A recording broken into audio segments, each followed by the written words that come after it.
Greetings, horror fans, and welcome to another episode of Killer POV. I am Rebekah McKendry from FANGORIA, and I am joined by my fabulous co-host, Mr. Elric Kane. Ow. Oh, he wasn't expecting it yet. She got me. There's two options here, and she chose me. Feeling special. You're sitting closest. I could throw shit at you right now. Stuff at you right now. Way to hurt our chances of being picked up in syndication. And then we also have Rob Galluzzo with us from FEARnet. Hey, now. And I have to say, Elric and Rob have chosen some interesting refreshments for the evening. Yep. I had a really hard week and a long commute, so I brought a lot of beer. And I had to get through Ratman this week, so I've been chugging ever since seeing Ratman. But I actually brought extra beer for both our guests today and Elric, but Elric just pulled up in here with some Guinness. Yes. So we have Guinness, Heineken, and my favorite part, a bag of gummy bears. That was my choice too. Favorite candy. This is gummy bears. How we roll. So it's a good night. I of course am still ridiculously pregnant, so I have tea. Not for long. This will probably most likely be the last podcast. Before your baby drops. Seriously hoping so. Will they induce? Like, if I haven't gone by next week, I get induced, which just sounds like a forcible eviction. We should record a live podcast from that. And right now I see the head. Rob, do you see Rob it? just passed out in the corner. And Rob is down. I was trying to convince one of my interns to come take pictures of the birth. I was like, I really need a photographer, guys. Come on. Who wants to make $50? You really don't. Nobody volunteered.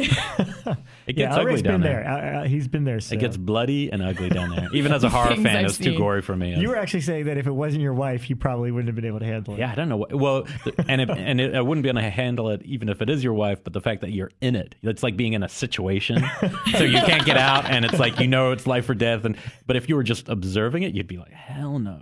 I'm thinking of it as like Event Horizon. You know how like the people that went through the Event Horizon in the movie came back with like black pupils, and they were like, oh, the things I've seen. Oh yeah, but imagine Event Horizon with your vagina. Oh, so it's like Cronenberg. So it's much worse. Yeah. So this is where I will be next week, most likely. And we, aside from talk of my pregnancy and vagina, we have a very special guest joining us tonight, too. One of my favorite people in the horror community, Brian Collins. Oh, yeah. He's en route right now. And for all of those 90% of you who don't know who that is, because you're not from around here, Horror Movie a Day. Yes, Brian. That's his blog. Brian wrote. He's been an online presence in the horror community for many, many years. He wrote at Bloody Disgusting for quite a while. Edited some videos for them. Right now he's at Badass Digest, but we know him because he does a site called Horror Movie a Day, horrormovieday.com. Yeah, he's written some for Fango too. Oh, he's written. He gets Fango. around. Yeah. He's written for everybody, but it's wrapping up, and that's the big news, right? Yeah. He said he started back in 2007, and he has sustained and watched a horror movie and written about it every single day since, and decided that at the 2,500 mark, he was going to call it quits. That's pretty intense. And that's I think at the end of this month. I don't think I could ever make it that long. I mean, I end up watching a horror movie almost every day for work, but there's definitely like one every 10 days. I'm like, forget this. I'm watching Troop Beverly Hills. Yeah. Right. It's a pressure, too, to add that pressure to your actual life, fitting something in. Yeah. That's one of the things I'm looking forward to asking him a couple of those questions. Yeah, same here. Plus, like, how it even came about, like, why he decided to do it. Because so many people do the Halloween thing where October rolls around, they're like, we're going to do 31 days. And he always, like, mocks them, like, amateurs. Because they'll give up, like, 10 days in anyway. Completely. Right. But the fact that he's done it, like, 2,500 times in a row is ridiculous. And how it changes your taste in the genre, and how it changes maybe how you see horror films, especially the modern stuff, a lot of straight to video. I wonder. Oh, yeah. I'm curious. That's going to be fun. I want to know what his worst one was. Oh, of course. What was just the terrible one? Worst one this week? Or 2,500. I know his worst one. one this week is going to be Ratman. I already don't even need to ask him that, because I was there for the pain. You were there. So we usually kick off by discussing what we watched this week, and I think Elric can kick off with some Ratman. Yeah, I had a few. I'll just do the little ones really quickly. We saw Ratman at Jumpcut. It is a very strange film from 1988. It is by the director of The Case of the Bloody Iris, which is actually a pretty good, though slightly misogynistic, giallo film. He made some good westerns too, but this film is very strange. It has a 2.5-foot actor, which is, I think he's famous for being the smallest actor. His name's Nelson De La Rosa. there was also that Filipino actor who's really small who's in all those Filipino like Bond type ripoffs, Wing or whatever. This one is his character is mousy, and he's just like a little mouse man who goes around just killing people. There's no story. There's nothing about this film makes a lick of sense. It has the best score, but not for this movie. Like the score, I'm watching this movie going, this score on any Argento film, even a bad Argento film, would be badass. And on this film, it's just totally bizarre. Like, it doesn't make any sense. But the cool thing about having a 2.5-foot actor is you're watching this movie and you're like, unlike CGI and puppets, like this is actually a human being. So when one of these actors is being attacked by him, they're holding him up. He's the size of their face, a whole human being. And he's like clawing at their eyes. And it's something almost kind of cute about the whole thing. But there is a scene where... oh, it's clawing my crazy. eyes. But there is a scene where he comes out of a woman's purse and it's just money. It's like the one moment that everyone's been laughing and kind of bored at watching this film. Towards the end of the film, she unzips a purse. He comes out of this purse and slashes her throat, and you're like, that dude actually was in her purse. Yeah, that is badass. Like, he's a good dancer too, apparently, in his private life. But anyway, that movie, you didn't have a dance scene in the movie. Not in this film, but we saw some clips. I'll have to check YouTube for some. You'll stuff. That was fun. Fun but kind of bad. It very much tied into last week's show. More than anything. I will talk about one more, and then I want to throw it over to something that me and Rob both saw. But I want to put a major plug in because it might not be in theaters much longer. And it's not just, I don't know if it's the best horror film of the year because there's still a lot to come. It's my favorite film, period, of the year thus far. And that was Stoker. It blew me away. On terms of like pure direction and like visual style, I don't feel like I've seen a film put together like this for... it's kind of like more fits into like David Lynch, Lars von Trier, people who really craft a movie. But this is a thriller. It's very much like Shadow of a Doubt by Hitchcock. It's almost the same kind of story, but I would almost say it's a paper thin, very, very slight screenplay. Not bad, but just slight. And this guy, Park Chan-wook, just creates this. Every scene goes into the next scene. There's not a single visual moment that isn't connected to the next one, whether through sound or visuals. It is like absolutely stunning. Like, and I can't believe it hasn't made a bigger splash because most of the people I know who've seen it have had the same reaction. So I'm kind of like shocked that it's not, and it has Nicole Kidman, so, and Matthew Good is fantastic in the film. It's a very, very good, it's dark. So it's a horror film, in that light. I feel like it's getting it's got that slow burn reaction. Yeah. Because, I haven't gotten to the theater seat because I just haven't had time. And I love Chan-wook Park stuff. So I know I'll love it, but I've noticed almost every day someone on Facebook or Twitter will post like, I just saw Stoker, and it's pretty much the same review you just gave. So only slowly but surely it's getting out there. I started with a guy called Matthew Carey Holmes, and we both instantly the same reaction, which is it's this year's like Drive. In terms of Drive was also, not everyone liked Drive, but it was like, on paper, if you'd read that, you'd be like, whatever. Just like literally, there's hardly any lines, very, very thin, but you get somebody who has a really unique perspective and they create something special. Stoker is a very, very special film, and really, like, it's a lot of fun too. It's like funny. It's got lots of, it's just, it's one of those ones, it'll be fun once you guys see it because I think you'll find it'll at least be interesting as a Park Chan-wook fan. I'd be curious how you place it amongst his other films. Right. So I definitely, if I can ever say, hey, go see this in a cinema, it might be out for only another couple weeks for all we know. Yeah. And then I want to throw it to something you saw too that you lent me. I hope that's legal to say that. It is available. Passing screeners about. Yeah. Is My Amityville Horror. Yes. And I'll let you, maybe you want to intro what that one's about? Yeah, I mean, it's pretty fascinating. It's a documentary called My Amityville Horror, and obviously there's been tons of movies, sequels, books, documentaries of this sort, but this is the first one that focuses on Daniel Lutz, who was the oldest of the children in the Amityville house when, the haunting allegedly happened. And he's been kind of reclusive. He hasn't wanted to talk about this in 30 years. I was in the desert. Yeah, well, we'll get to that. I was in the desert. But, God, he's one of those. The event definitely scarred him for life. Well, his whole family was killed, right? Or no. He was the family from the family that moved. The family that moved in. Okay, not the one that was killed. Yeah, okay. The DeFeos, they were all murdered, and then the Lutzes moved in, and then when they all kind of fell apart after they moved out of the house. But yeah, it's fascinating. I mean, I've seen, I'm from Long Island, so of course I've, been to the Amityville house and, done all that stuff. What'd that feel like, standing outside and stuff? Nothing, Yeah, Yeah. They kind of changed it around. We went when I was in New York as well, and it still looks kind of the same. Yeah. But they've definitely, it's like the Brady Bunch house here in LA where you're looking at it and you're like, I can kind of see it, but it looks a little different. The Amityville house right now is so pissed for being compared to the Brady Bunch. The house is like, whoever's in there right now, I still feel sorry for them because they're about to get some haunted. But yeah, I thought it was. I mean, we actually off record we're talking about Dan Farrens, who did the Crystal. He's doing the Crystal Lake Memory doc. Right. He did on the box set of the Amityville movies. There's all the History Channel documentaries, and he actually wrote and directed those, and they're terrific because some of them they're pretty subjective. I mean, they give all the facts and they talk to everybody, but it's up to you to decide what you believe and what you don't. But again, this actually, you go into this as an Amityville fan thinking like, oh, cool, I'll get to hear a different perspective on it. But it's more about this guy as a personality rather than like. And his mental state now. You could take the Amityville Horror part out of it and just be like, how does a person grow up after suffering a drastically dramatic, trauma as a child? And when you said just before, you said he suffered the trauma in the Amityville house, and when you said that, I'm thinking, well, that's the debatable part. His trauma might have just been having this stepfather. Yeah. The trauma might just or be the about family the family that just dynamic. believed it was going on. This is the first time that there's ever been any kind of accusation on the father. Because he's no longer with us. He died a few years ago. But this is the first time that he hated his stepdad.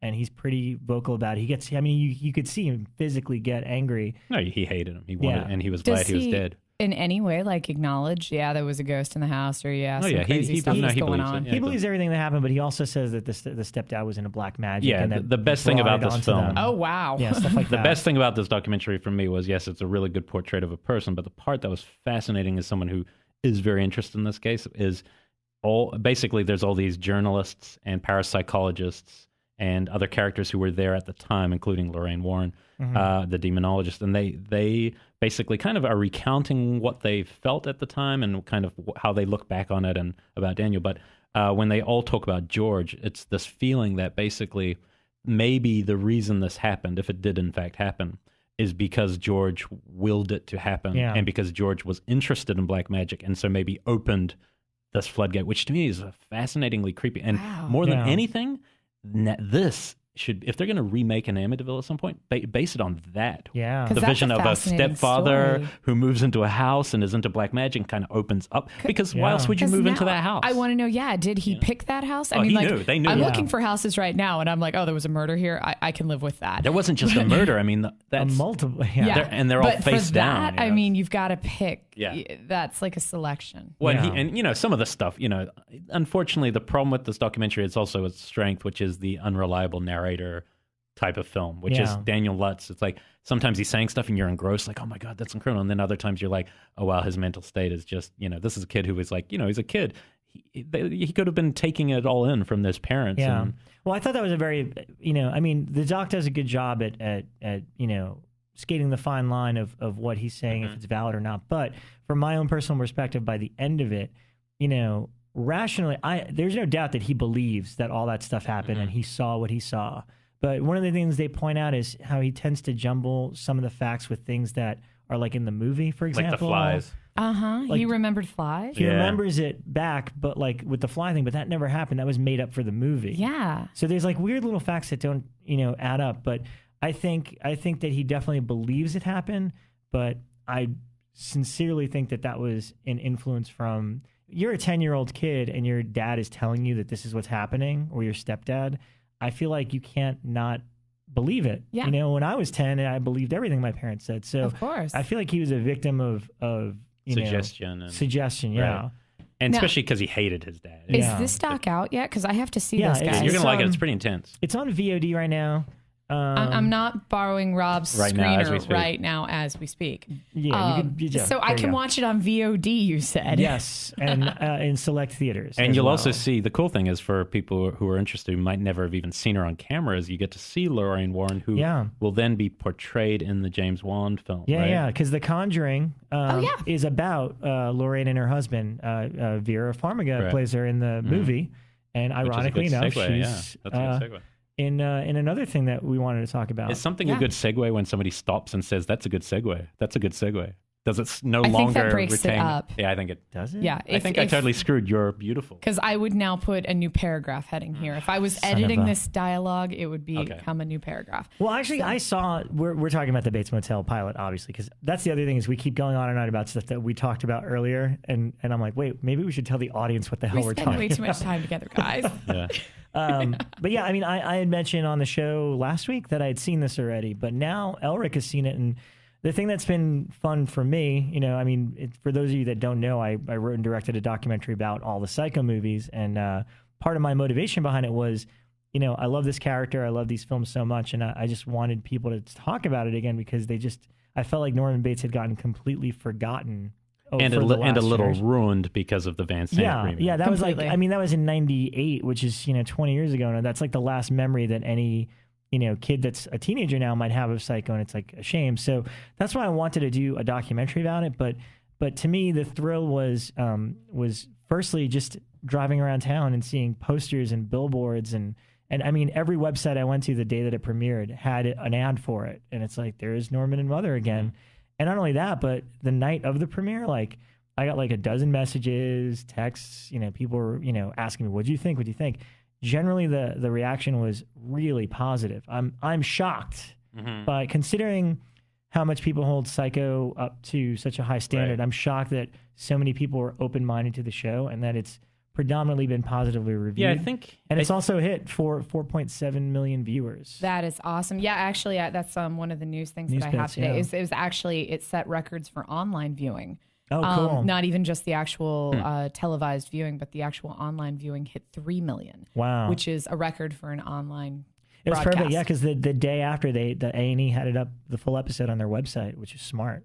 I was I was super skeptical, seeing the posters and probably if you hadn't liked it, I probably wouldn't have even bothered to check it out because I didn't need to review it for anything. So my feeling though was, the reason it won me over so quickly, I think they cast it beautifully with people really like infused it with a whole new life. But that's the main thing. It's new. It didn't feel like, oh, now that's just the prequel part of the story you already know. It felt like they're probably going to chart out a new mythos altogether a little bit. Yeah, I mean, they already did with the first episode. Yeah. They've completely rewritten the mythology. And Norma, we know Norman pretty well. We don't know this young Norman, but we feel like throughout these films we've gotten to know Norman. We don't know Norma. Norma's a skeleton and a flashback. Yep. Right. And so now she's this fully fleshed, and she felt such a, like, even compared to Walking Dead and a lot of other shows, she felt like one of the most real characters I've seen on screen for a while because Vera Farmiga is an amazing actress. So I remember writing straight away, like, she's reanimated Mother and the Psycho legacy because I felt like it felt like that was the heart of the show. I hope she's still the central part, even more so than Norman in a sense, like, or it's their relationship. But now, does it follow along with like the mother that the sequels had set up? Because like in part 4, she was like a big part of it. Yeah, I mean, I don't know if you'd seen 4, Elric, but 4 they do the backstory with Olivia Hussey as Mother, and Olivia and Hussey it's is actually good. It's good. That one. I do like it. I saw too, it on VHS as a kid. So yeah, no, they've completely rewritten it right off the bat because, well, first of all, because it's modern day, so that's a pretty major change. Which is what some people probably are struggling. Right. I'm sure there'll be a few. People struggling with that. But you know what? It's interesting because even though it's modern day, I get the notion that Norman and Norma are timeless. Yeah. Like the way they've dressed them seems kind of intentional. Yeah, totally. And they definitely seem a little out of time. Yeah. But no, right off the, I mean, because in the original Psycho mythology, like Mother, and this is a minor spoiler, but Mother never killed anybody. Mm-mm. That was just Norman's, like after he did the deed, that's what he thought she was, like a crazy murderer. But in the pilot, Norma takes somebody out. Wow. But so does like, she? Oh. Well, yeah, it's defensive. Was it? Well, which one? Oh God! Now I have to see At this. the start of the show, somebody. Oh well, we don't know about the start of. We don't know what happened yet at the start of the show. I could go two ways. The opening, it opens on Norman waking up and finding his father's body. Yeah, I'll tell you what though, her slow. She's very calm. Slow reactions, very calm. Walks over, looks at Norman. Yeah. So it's either a mother defending her child or it's someone who's.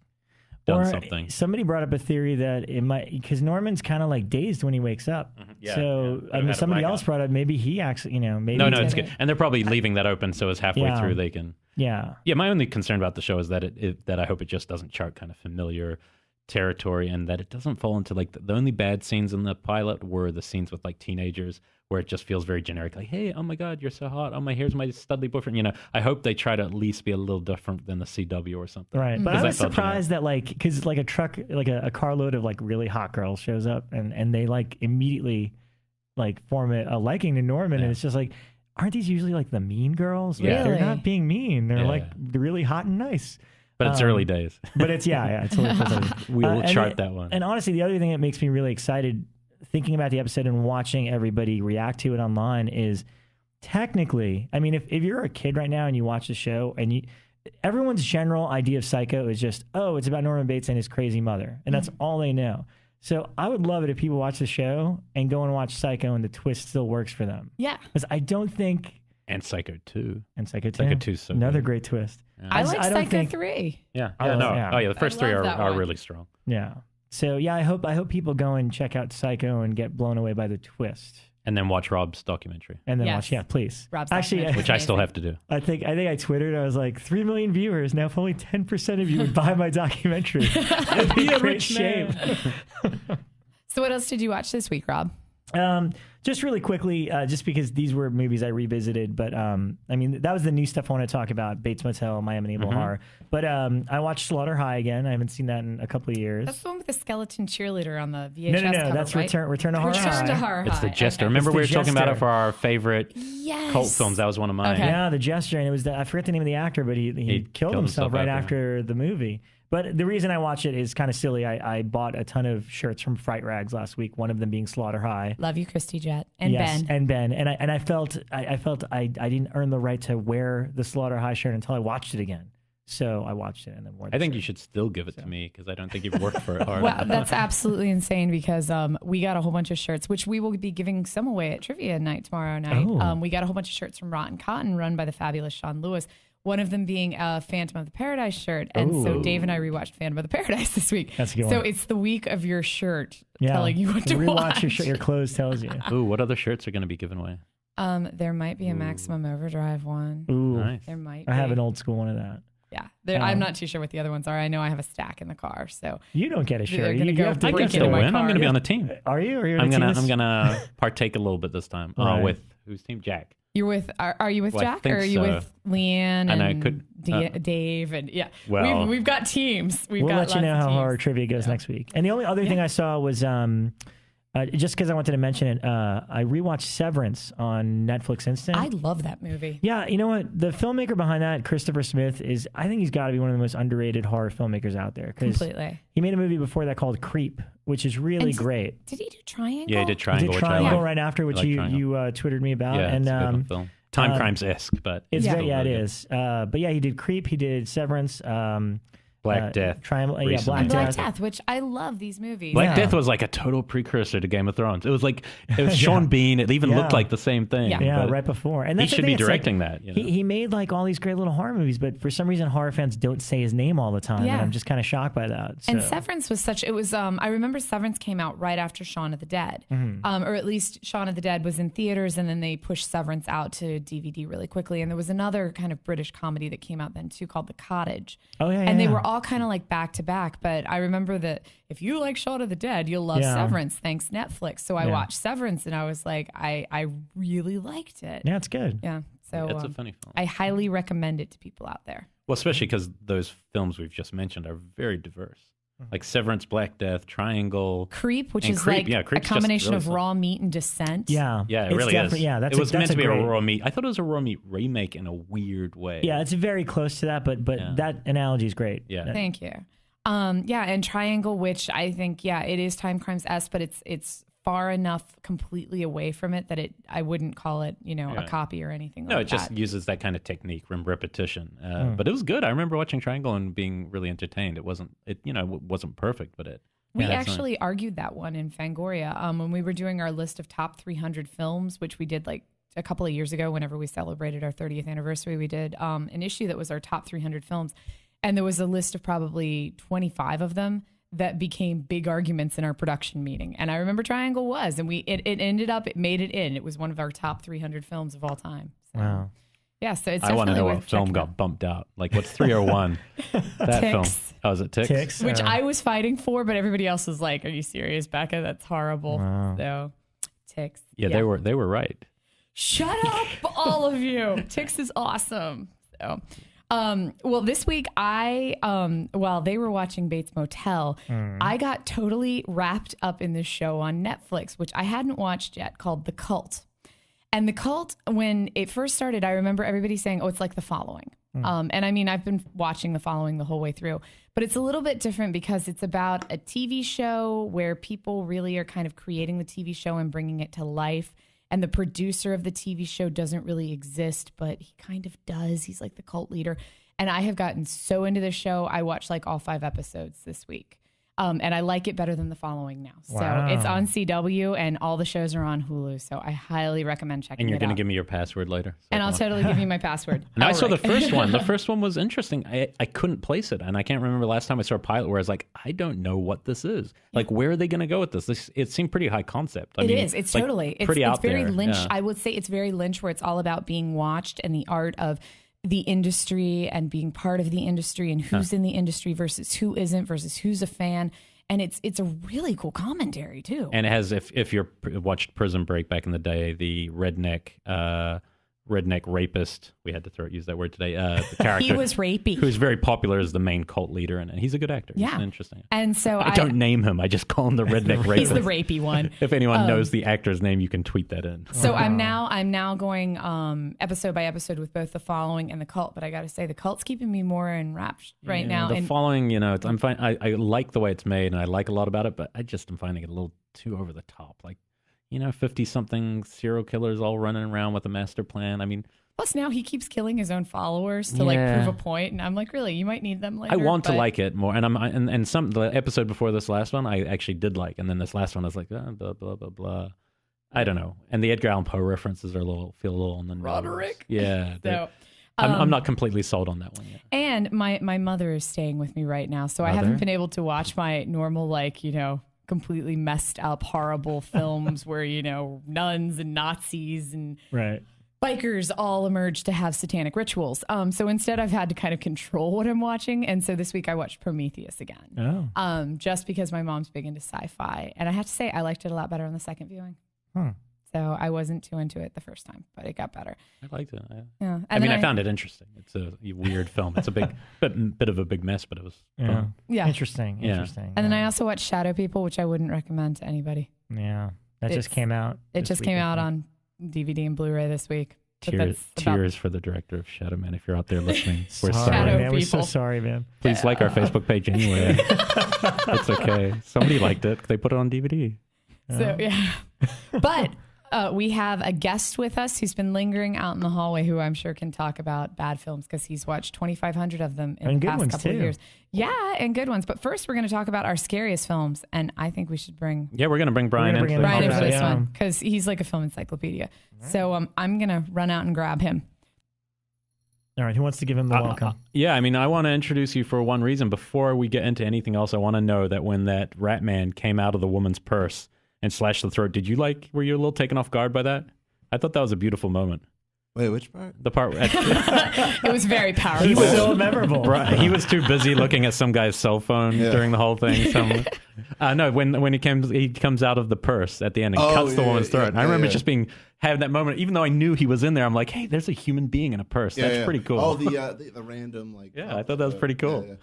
I love how the entire climax of Ratman does not have Ratman. He's in a bag, and you except for that one part, you never see him. He's in the MacGuffin. They just they pick him up from the mayor, and then they go to the airport, and then, they pit her around in the lobby. It's like The Wire, and then they bag the thing. You guys are not selling this film. No, it's like no one could. It's fascinating because when it's on, there are moments where it's just like the best Italian horror movie ever. Yeah, where it's so ridiculous and so they don't care about human life and all those things that you love about Italian horror from the 80s. But when in between those, it is shockingly boring. Yeah. And the weird thing is, I was saying in my review that, Ratman was not a puppet or a robot or anything like that. It's a human. It was a little guy. It's actor Nelson De La Rosa, and he's 2 foot, I think 4 inches or something. And they just gave him a little bit of they gave him some goofy teeth and some claws and stuff. But they hide him as if he was like a bad puppet. And they're like, oh, the puppet didn't come out too well. We can't use it that much. I'm like, no, he's a real dude. You can do whatever you want with him. And We he's got to show game him in for it. really dark lighting. Yeah, it's so He must have weird. been really temperamental or something. Somebody might watch that movie and like, oh man, they must have a lot Crappy of puppet. Yeah, Stupid prosthetic effect. They couldn't get the puppet working. Early right, I guess. animatronics, No, it is strange. Yeah, they could have had big tracking shots or whatever with them, but they didn't. After this podcast, sales of Ratman. Yeah, Ratman's shooting up. But no, the first thing we were going to talk about before we even really get into asking you stuff about Horror Movie Day was we've talked about bad films, we've talked about every topic, but we haven't really talked about the films that actually have scared us. And as horror fans, we see a lot of films, and probably there's subgenres of horror films that don't even get your pulse up anymore. So we want to just talk about, between the four of us, which horror films actually scared us the most as we grew up, and which ones maybe still scare us now, if that's even possible as fans. I don't know. What do you guys think? Should we start with Brian? And Yeah. I mean, I know recently Sinister was one that you had said actually affected you. Yeah. Sinister, the lawn work. Oh, the lawnmower part. That I mean, really good jump scares, but also like unsettling in a general way. And earned, right? Unlike some films, they're actually earning that. And it was like a stealth, I mean, it just came out on DVD, and I'm sure there's some people that still haven't seen it, so I won't say it, but I mean, you see the movie, and you see the ads for it, and you think it's a certain type of genre, Right. It's actually a different one I particularly really love that I don't see a lot. So that would not so much scare me, but just got me yeah. Right.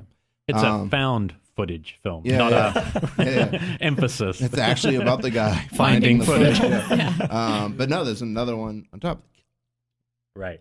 So you don't get those a lot, and when it became that, I was so excited. Well, it's funny. I was talking the other day about one. It was actually a TV movie from when I was growing up called "Don't Go to Sleep."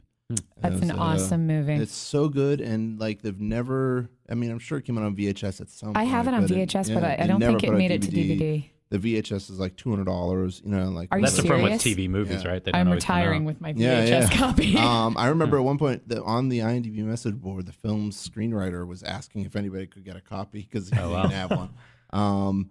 But no, and I saw it, I think I was like 6 or 7.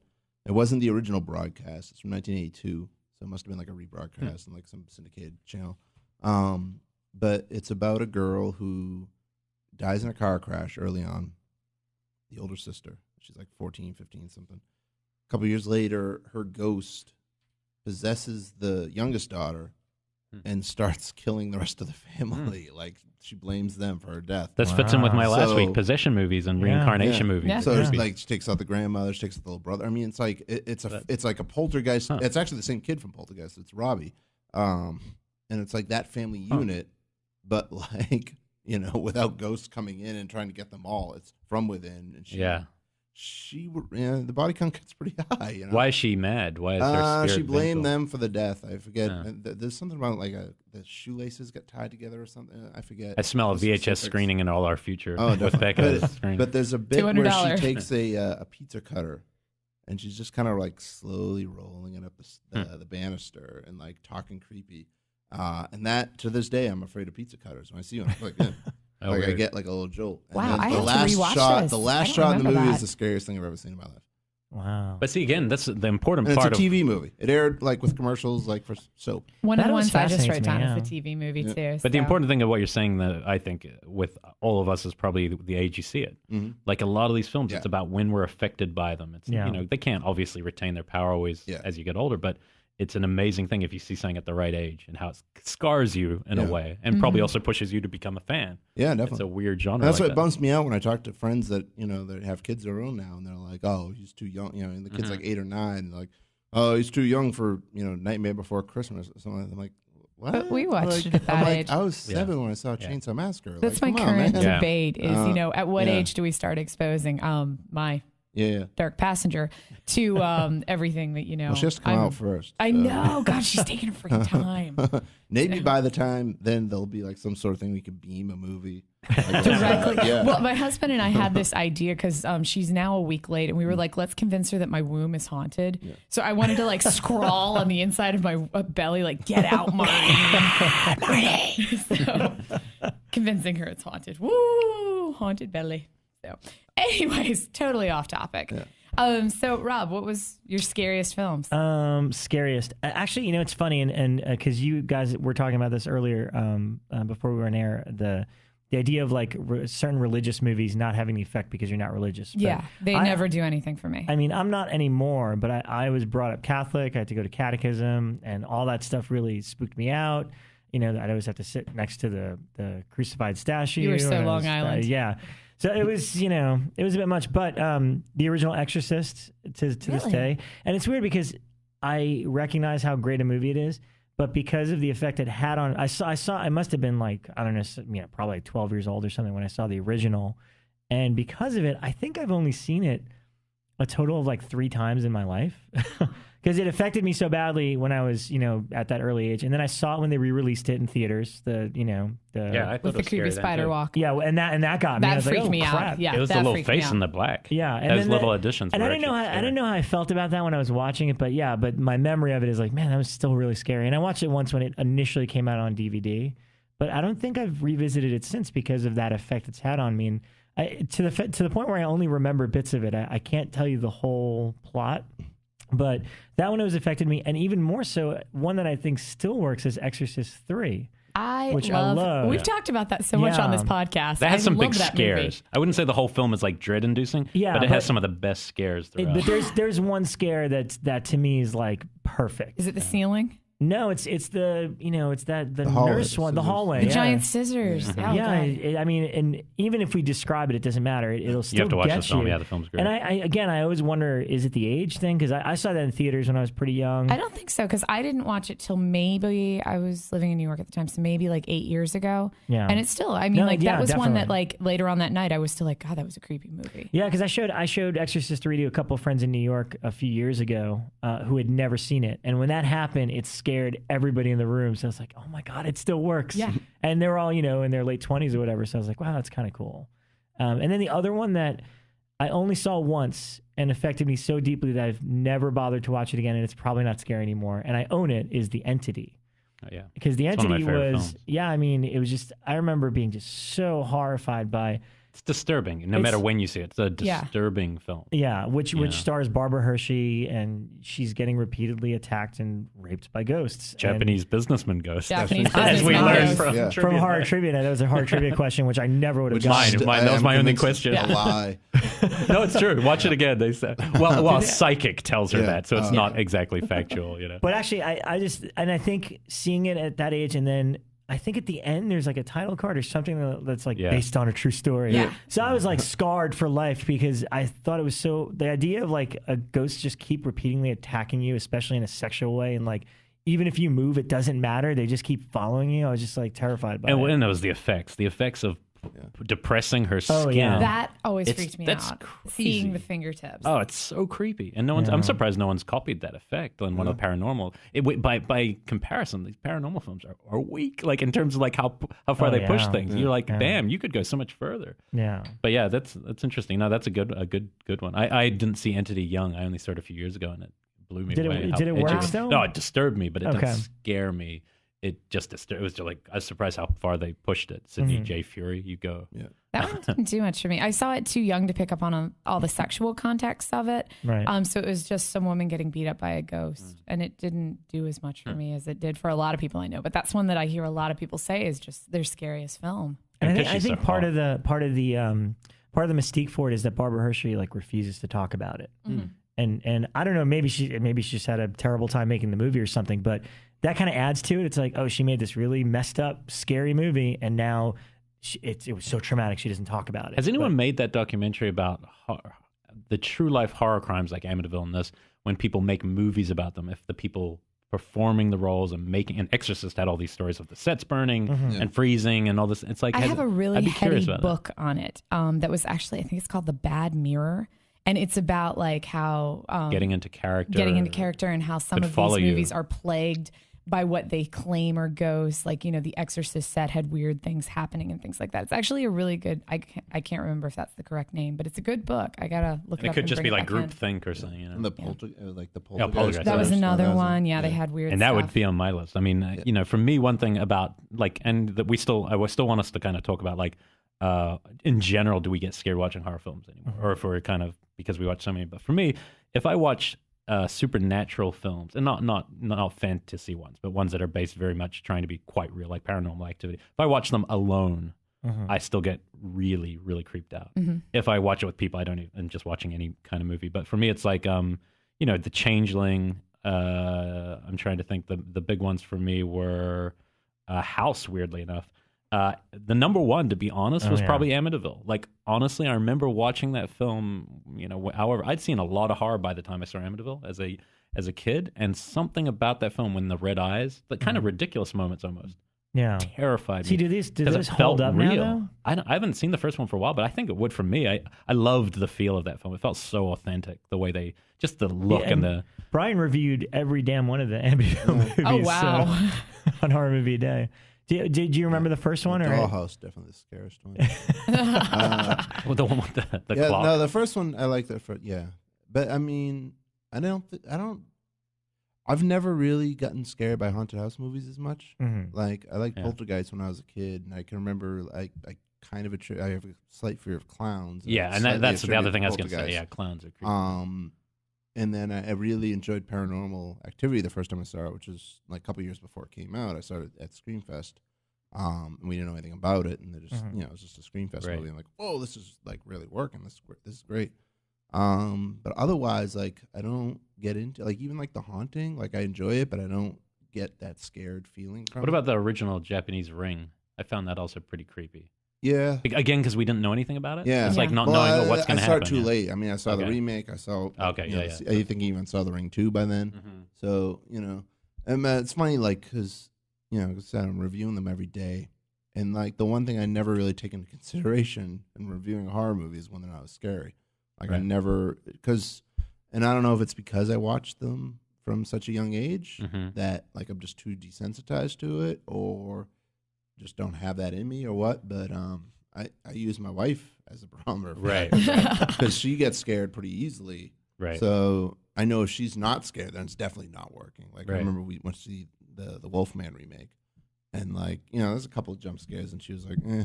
And I'm like, all right, this movie's definitely like, if you can't get her, like you failed.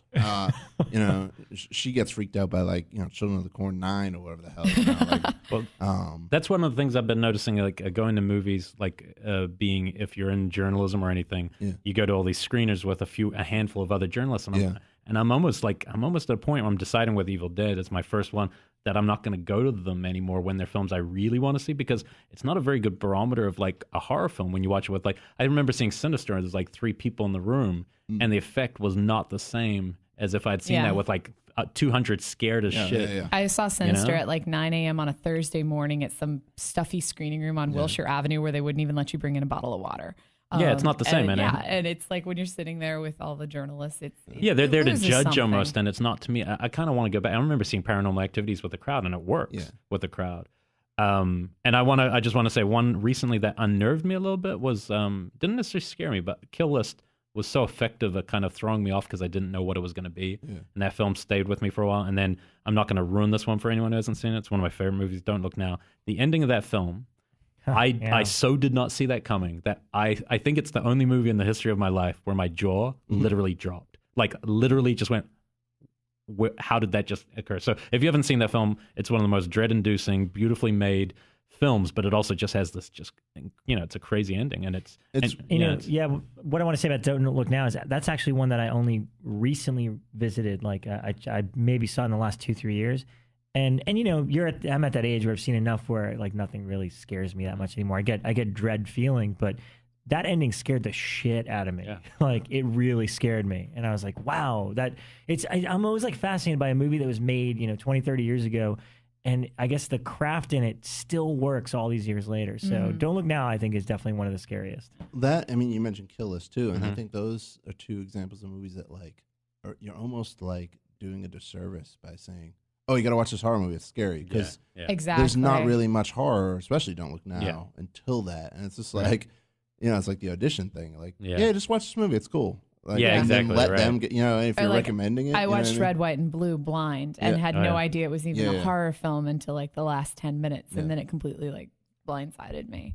So there's some movies like that. I think that's kind of a cool thing, but like every one of them I'm watching because somebody said, "Oh, it's a cool horror movie. Go see it." And I'm just like, because you have to get through horror, it. Like, what's going on? I also noticed when I was writing this list down that one thing that really interests me is most of the best horror films that I was finding, besides a couple of the big ones like Nightmare and Halloween, were made by really, really strong directors, like famous directors who only made one horror film. Yeah. Really? People like Stanley Kubrick, and this was Stuart Rosenberg made Amityville, and he had made all these like Paul Newman Oscar type movies. I was finding quite a few movies that I was like, oh wow, it's interesting that some of these great directors, and Don't Look Now is Nicholas Roeg, who was more or less an experimental avant-garde narrative filmmaker. And so you're like, it's really interesting to me that these guys, the one shot that they do have, it's almost like they're not coming as horror fans. They're going, this is what would unnerve me. Yeah. And that, to me, that was interesting discovery through looking at this. It was surprising.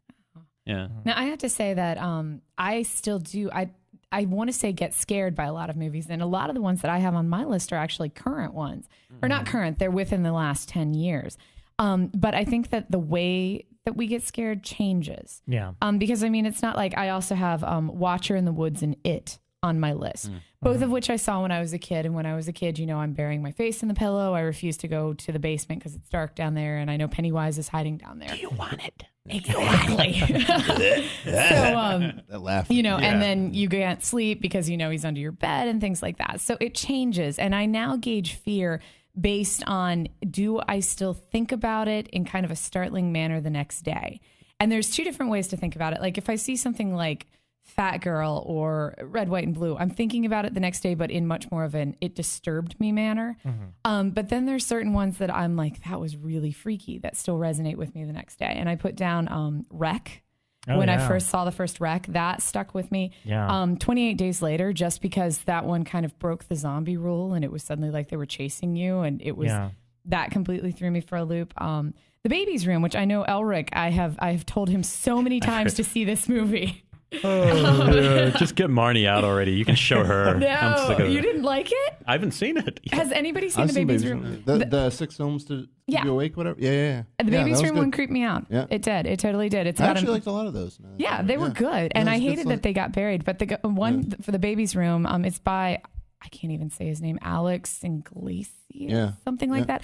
Is the same guy who did like The Last Circus and Day of the Beast. And it's Alex just... D. Iglesias. Yeah, thank you. And it's just a really top-notch film. And then I also put down Event Horizon, which has some campy moments, but I first saw that in the theater. And it wasn't even like billed as a horror film. It was just billed as like a slightly thrilling sci-fi. And that film scared me when I first saw it. So that was fun. Those little flashes were pretty disturbing. And they pushed the envelope. And Sam Neill's great. That's the thing. Another thing that often these have in common is good acting. Good performances. A director knows what they're doing, rather than just like, hey, we're going to throw this together and hope it scares people with the beats. It's. And then I have down one made-for-TV movie, which just came to mind when you were talking about the one that you had for made-for-TV. Don't go to sleep. Don't go to sleep. And that's Dead of Night, which was made in the 70s, and it was a trilogy. And the first two were pretty bad. One was about a guy with a lucky car, and then another one was about vampires. Yeah. The last one with the kid was about a mom who was trying to bring her kid back from the dead, and he comes back from the dead. And it's about their first night, and it's just her and her son. And the ending of that, I didn't even see this till last year. I was writing a book on made-for-TV anthologies, and I watched it last year. And the ending of that freaked me out so bad. So it was a good one. I watched that one on a plane, I remember. Did they actually like show it on the plane? No, I only saw it like 2 or 3 years ago. I was going to Boston for a wedding or something, and that was my horror movie for the day. And the car one actually put me to sleep. Yeah. I had to go back and watch the vampire one, I think I fell asleep. But that third one was really good. Well, it seems important to chart. Dan Curtis. That's Dan Curtis. Yep. To see how we change through being fans or filmmakers what scares us is obviously going to change. I mean, like, you know, as kids, Poltergeist would have been actually tough. If I'm truthful, Poltergeist was probably the most terrifying thing I ever saw at the time I saw it.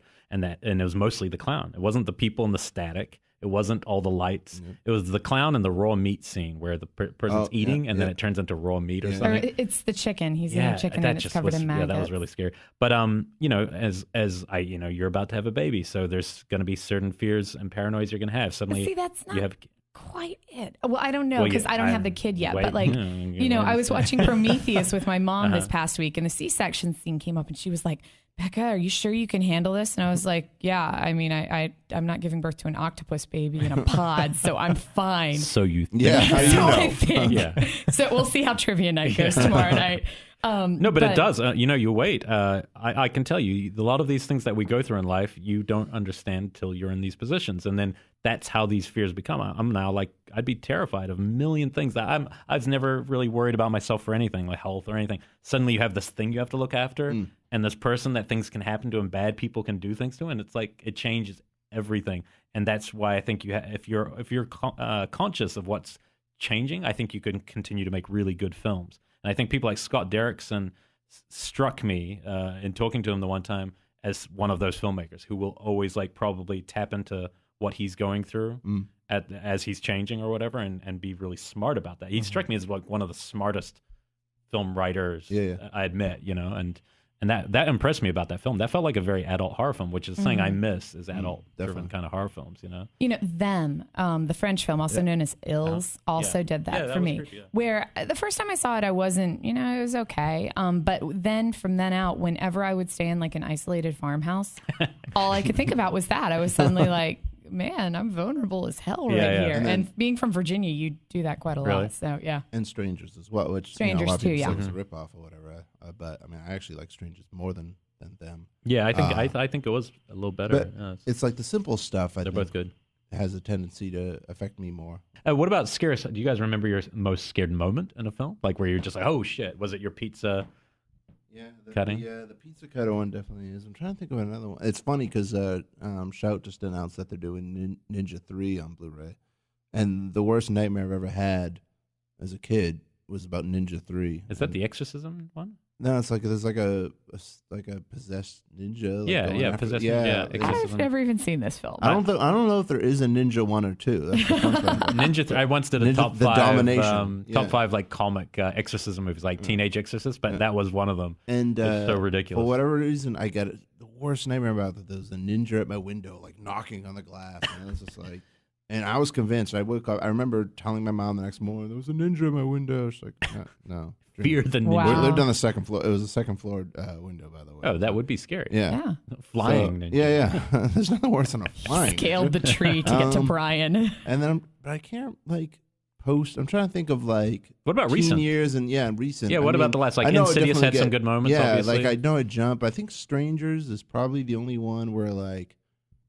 I went home later, and then like there's like the light that you can see under your door, and then like at one point it was probably just my neighbor coming home, but like you just see that like light suddenly get blocked a bit, and I was like, whoa, like like to get that. I mean, I think a jump scare is pretty. I almost said a jump cut. Jump cut's really easy, and a good plug. And anybody can make a great quesadilla. Exactly. No, but I think a good, a jump scare. I think you can pull those off. But they're not going to stick with you, and they might not even work the second time. Yeah. But you know what? Just saying jump scare just reminded me. First time I saw Candyman. Oh yeah. In the theaters and it wasn't anything I saw. It was the lead up to saying Candyman in the mirror. Yeah. I remember actually when I think about it, that was one of the scariest build-ups I think I've ever seen. Wow. And I think everything Clive Barker's ever made of the good stuff that he's been involved in as a writer or director all has something that got to me a little bit. Yeah. There's parts of Hellraiser, Nightbreed. I was probably more in with the monsters in that one, like you're meant to be. But it's. I just thought on Session 9. Oh yeah. Oh, that's a good one. Yeah. That one definitely creeped me out a lot. When I was a kid, I used to have nightmares about the wolf from Neverending Story. Oh yeah, like the dog. You mean the flying dog? Yeah, I don't remember him flying. No, the flying dog is Falcor. He was a good guy. Oh, the wolf was the nothing. Yeah. I used to have dreams about him, and I used to have nightmares about the Wheelers from Return to Oz as well, and Mombi's Heads. So those were the big ones for me when I was a kid. But for some reason, I still liked those movies, even though they would give me nightmares. So I watched them on repeat.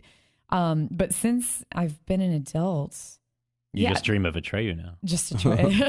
And who hey, doesn't? he was just in a horror film. He was just a jump guy. Yeah, Sorry, Atreyu, and I was like, oh my god. He came to my Christmas party. He looked so different. So, I couldn't believe it. I do have to say that the moment in Insidious where she's talking about how it's the psychic Lin Shaye is talking about how she sees this creature, and then it cuts to the dad and it's behind him, and it kind of gasps. That was a great moment. That definitely was a big moment for me where I was like, holy shit. And then it's the earned scares. I really respect that. And that and Sinister, it's just when it's just like, like in Paranormal, was 4 or 5 we just saw? 4? They just fucked it. Sorry. They just screwed it up so bad. It was not, one of the worst drop the ball scares I've ever seen in a movie. And this won't be a spoiler for anyone, because if you're watching this movie, I'm telling you what didn't happen, which is the knife goes up in the air. Oh, yeah. And it's then you're like waiting for like a half an hour. This is how you off the dad character. You're going to off him anyway.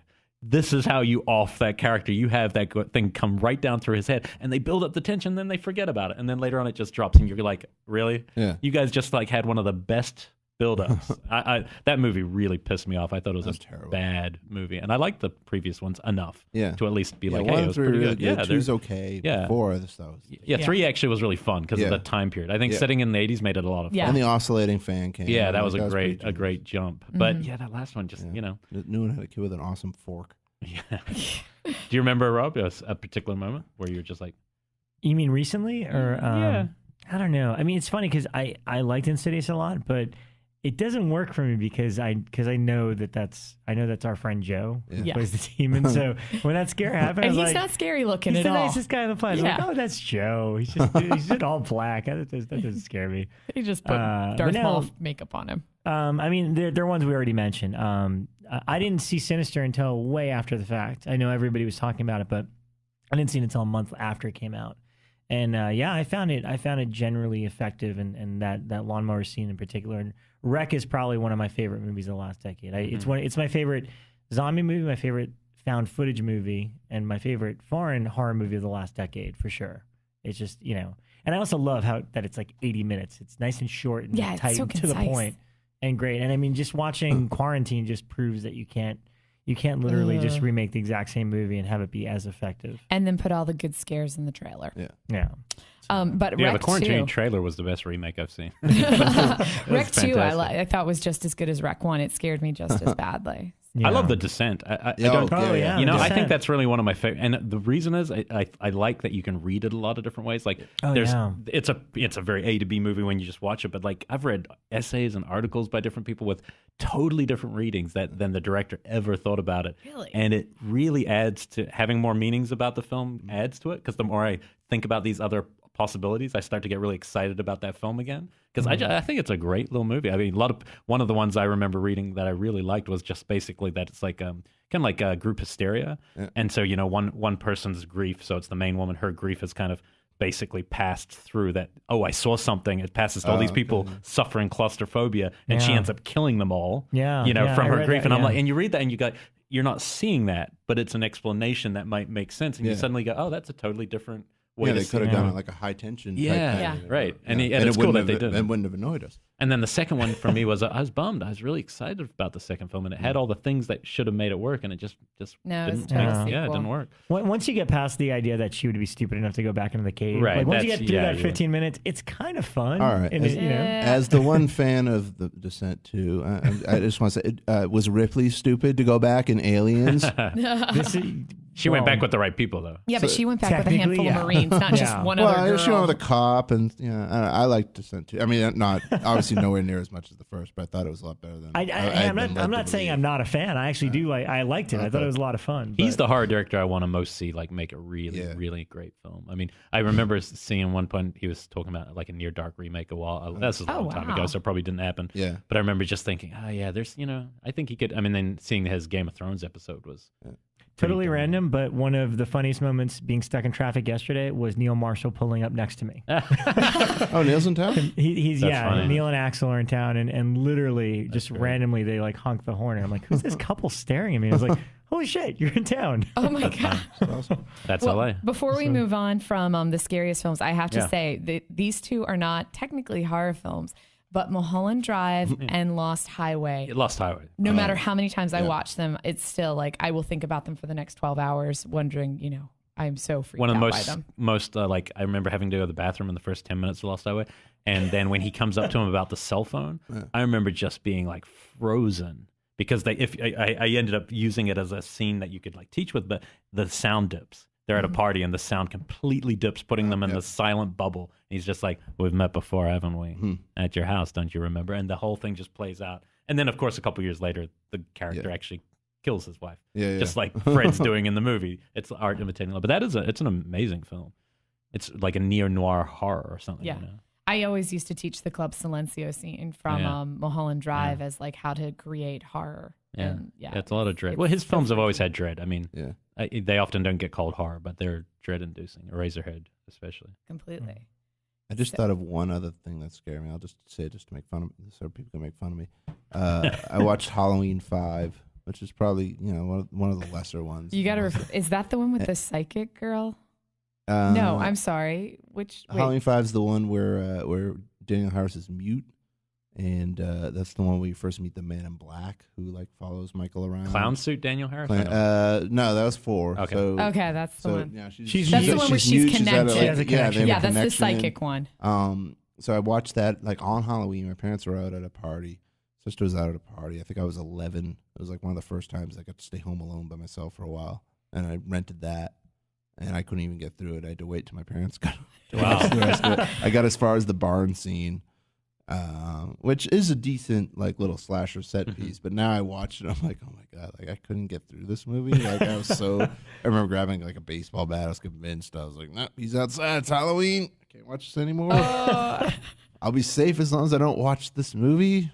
I love kid logic. Which do you consider the worst of the Halloweens? Is it Resurrection or 5? Yeah, Resurrection. Resurrection. Yeah. Okay. I actually kind of like 5, like more than any of the dimensions, I think. Do you even count the 2 zombie ones when you talk about Halloween as a franchise? Yeah, if I'm ranking them, I usually throw them in. But I'm not like Halloween. It's a whole other topic, but like I just want to say real quick that like I don't get the mentality where people are like, Michael wouldn't do that. Like no, like it's not the same guy. You know right. It's a different. Do you not understand that? Like it's a different series. Yeah, and he can do whatever he wants because this is zombies version. Like whether you like him or not is one thing, but you can't say he can't or wouldn't do that. Plus, he's not pure evil in Rob Zombies because they show him as a kid and all the things he goes through. So we understand him, whereas in the other one, he's a shape. Yeah. He's not. And that's why I liked his sequel because he kind of like dropped everything about, he wasn't doing any remake-y type stuff in that one. And he was just doing his own thing. And I wish he did that in the first place. But that's another topic. So. Yeah. So, shall we ask our questions? We have so many questions about your 2,500 horror films. Oh, God. Yeah, because I think we've all known you for quite a while now, a couple of years, and I don't even think I've ever had a conversation with how you got into this and like how this all started. So this is actually kind of fascinating. I mean, who's the first? Did you start writing for Bloody Disgusting first, or where did you start in terms of writing? I just started writing for Bloody. I met Brad at Screamfest. I wrote like I think 2 reviews for him and maybe like a news story or something, and we were just like kind of like talking about different things that I could do for the site as far as like my own feature or whatever. And, at the same time, it was like, it was around where I met you guys and like, Ryan and everybody. We were all hanging out more often. And I'm like, man, there's so many movies I haven't seen yet. So I was like, and then I went home one day and I looked and all the Netflix movies that I'd rented happened to be horror. And this was 2007, so there was no Netflix Instant yet. Right. It was all just the discs. And I looked at them, I'm like, I've had these same 3 discs for 4 months. And I'm like, I could have just bought these movies for the the $21 a month or whatever it is for Netflix. Like I paid to You're have how these they make their money. Yeah. I'm like, I do the same thing. I've had Beasts of the Southern Wild for about 6 weeks now. I'm getting to it someday. So I was like, all right. And then I like think about my day. I'm like, all right, you sleep for 8 hours, you go to work for 8 hours. There's 8 hours of the day where you do whatever the hell you want, right? I'm like, I can watch a horror movie every day, I think. I'm like, I could do this. I'm like, let me do it for like a year, see how it goes. And then I just started, and I was just watching. And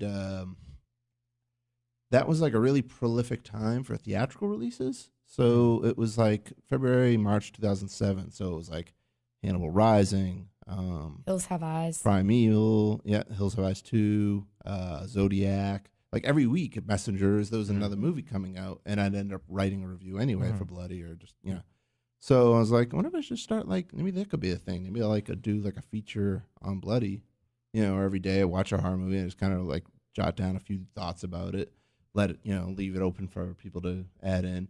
But Brad was into it, but the other guy that runs Bloody didn't get it. He was like, nah, doesn't really work for me. So I'm like, all right, I'll just do it on my own then. So I just started the blog, and then after a year, I was like, well, I'm not tired of it. I'm like, I'll just keep going. And I decided that I'd quit when I could no longer remember anything about the first movie that I watched, which you guys just mentioned, oddly enough. Return to Horror High was the very first movie I watched. Wow. So that's going to be the last one, because I was like, well, when I can't remember anything about Return to Horror High anymore, I know that I've gone too far. Yeah. So I'm like, if I had to start like eating my own tail with this stuff, I could just end it right there. Do you have all the And films? I'm past that point a while ago. It's been years since I can remember anything about Return to Horror High. Yeah. I can't remember anything about that. Yeah, I don't I remember something about a sex scene that had really weird lighting. That is literally all. And obviously, that's like every 80s movie. Yeah, and then George Clooney. Again, very early on in the movie, though. Have you booked up? Weren't you at a screening with? How did you meet Ryan Rotten? Because I remember a vague story. I have a vague story that you were at a screening where all these people were, but you didn't know any of them, and you were laughing your ass off at some horror movie. Yeah, no, it wasn't. It was Crank. It was the first time. Was it Crank? Yeah, Okay. They recognized Ryan, and he was with the Schifrins, I think, Ryan Schifrin, and he was because the ArcLight, he was sitting in front of me. And I was like, oh, hey, man, I recognize you from, whatever. I think he was with Fango at the time. Yeah, he was with Fango then. Yeah, because I'd seen him at the convention. He was like doing the panels and stuff. So I introduced, and we're like the ones in the back of the theater, like laughing our asses off at Crank. So yeah. All right. So you're the only guys laughing in the theater, and we're like, oh, I should be Crank is hilarious. This is such a good movie. Do you have all the films? Because when are you stopping? It's a month. It's the 31st. It's gonna be last. So do you have every day booked up between now and then? No, I never know. I didn't know that I'm watching tomorrow. For that reason, I wanted to tell you the word Things. Have you watched? Oh, I've seen Things. Okay. Oh, yeah. Thing, the Canadian film. Yeah. I haven't seen Things. Oh, I became this year. And my friend has had my copy for over a year. I let him borrow. I'm like, you have to see this. And I totally fell in love with that film. For the record, yeah. he lent it to me, and I couldn't get through it. Yeah. So you gave it back to me one night. I gave it to my friend Mike, and he's had it since then. That was my birthday last year. We just celebrated my birthday again. And he still has it, and he still hasn't It's watched something it. about that film. It's not the so bad it's good, because it's No, not. it's on a different level entirely. There's something in that movie where I have more like where Peter Jackson might have been coming from, but didn't quite all come together. Man, I fell in love with that film, and I don't get it. I don't even know why. Is it Kiwi or no? It's Canadian. Canadian. It was Severance. It was one of the Intervision titles. Yeah. And I only saw it recently, and I was just like, "Whoa, what is this movie?" Like, there's my favorite thing about the movie is the newscaster. Yeah, because she starts off like talking like she's like a framing device almost, where she's kind of butting in, and she doesn't interact with anybody else. And at some point starts like Ginger Lynn or somebody. Yeah, it's a Canadian, yeah, of course. And so she starts off, and she's just like saying these like weird like news stories, like bizarre murder type things. Then she starts getting into like horror trivia, like George Romero is suing about Night of the Living Dead. And then that makes the 5 o'clock news. At one point, she starts commenting on plot points from the movie. Yeah, it's really strange. And then she starts commenting on plot points that would be in this movie but never happened. Right. Like she's like somewhere in the future. It's like describing the sequel that never gonna or something. But is it so is it self-aware, obviously, or does it just kind of haphazardly do these things? No, it comes from it's like The Room of like Canadian. Wow. They feel like what they're doing makes sense, but some of it there's just scenes that are really like there's interesting weird gore, but it's also very weird, like an Eraserhead weird at times, right? Like you're like, this is actually good weird, Spider like sandwich. It's okay, I have to. The start's hard to get through. I could see why you might struggle at the start, but it's interesting. You guys know how I am with obscure anyway, horror. So I saw one last week called Ogroff.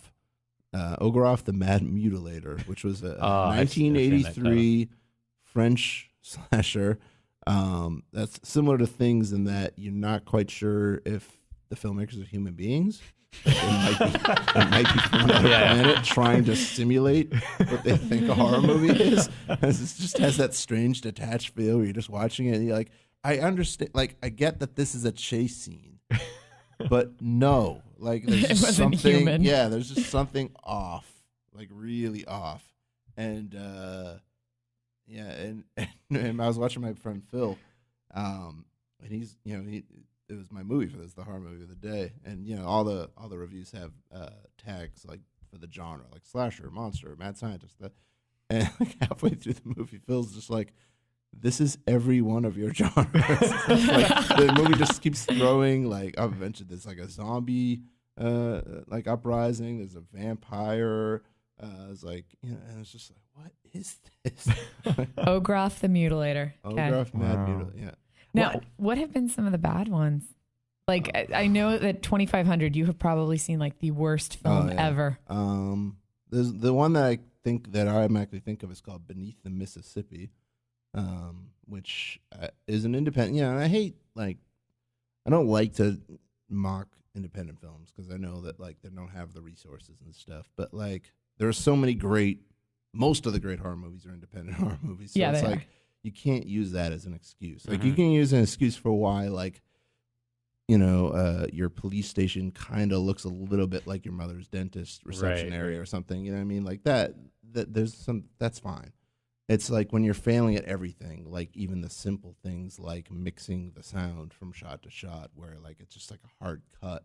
And like, you could put like a little fade on that. Is it shot on film or video? Shot on video. The aspect ratio changes from shot to shot. Oh, wow. That's pretty bad. But it was motivated. No, it's 2 hours long. Did they have passion? It's sort of like a Blair Witchy type thing where people are like going out to investigate this thing and then getting lost or whatever. I got that mostly from the back of the box. I couldn't really get that from the movie itself. I mean, it's just like inept on every level, and then again, 2 hours long. The sound is awful. You can't understand a word anybody's saying. It's all like, where are you? Do you stick with it, or do you fast forward? No, I was actually just talking about this with Ryan and Devin. I've only shut off one movie ever, and then every movie since, I always had to say, well, is it worse than that? And so like, no.